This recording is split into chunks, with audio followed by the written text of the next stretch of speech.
Magandang araw po. Narito na po ang magiging lagay ng panahon ngayong araw ng Huwebes, March 21, 2024.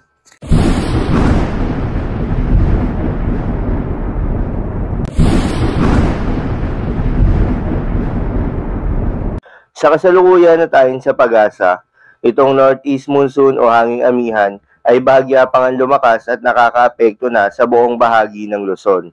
Samantala, itong easterlies o yung mainit na hangin galing sa karagatang Pasipiko ay nakakaapekto naman sa nalalabing bahagi ng ating bansa, particular na sa Visayas at Mindanao.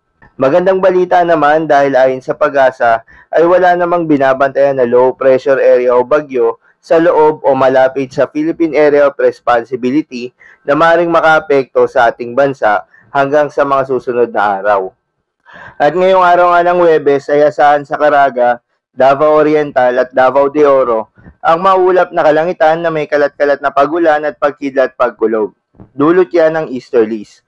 Posible ang mga pagbaha o pagguho ng lupa dahil sa katamtaman hanggang sa kung minsan ay malakas na pagulan.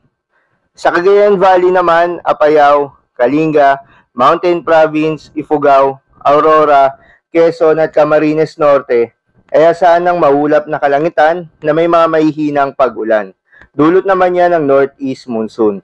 Sa Metro Manila at nalalabing bahagi ng Luzon, asahan ng bahagyang maulap hanggang sa maulap na kalangitan na may kalat-kalat na mahihinang pag-ulan. Dulot din yan ng northeast monsoon. At sa natitirang bahagi ng ating bansa, asahan ng bahagyang maulap hanggang sa maulap na papawirin na may kalat-kalat na mga pagulan o pagkidlat pagkulog. Dulot yan ng easterlies at mga localized thunderstorms.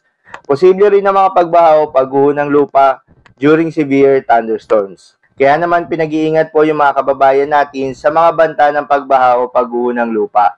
Lalong-lalo na sa mga lugar na inuulan na noong mga nakaraang araw pa. Para naman sa lagay ng mga dagat baybayin, dahil sa muling paglakas nitong northeast monsoon o hanging amihan, ayon sa pag-asa ay mayroong nakataas na gale warning sa mga seaboards ng Ilocos Norte, Batanes, Cagayan, kabilang na Babuyan Islands at Isabela.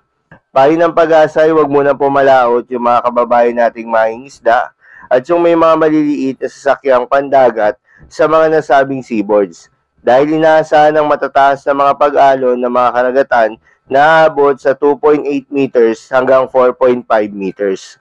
So, yun lamang po para sa lagay ng panahon ngayong araw ng Huwebes. Keep safe, everyone.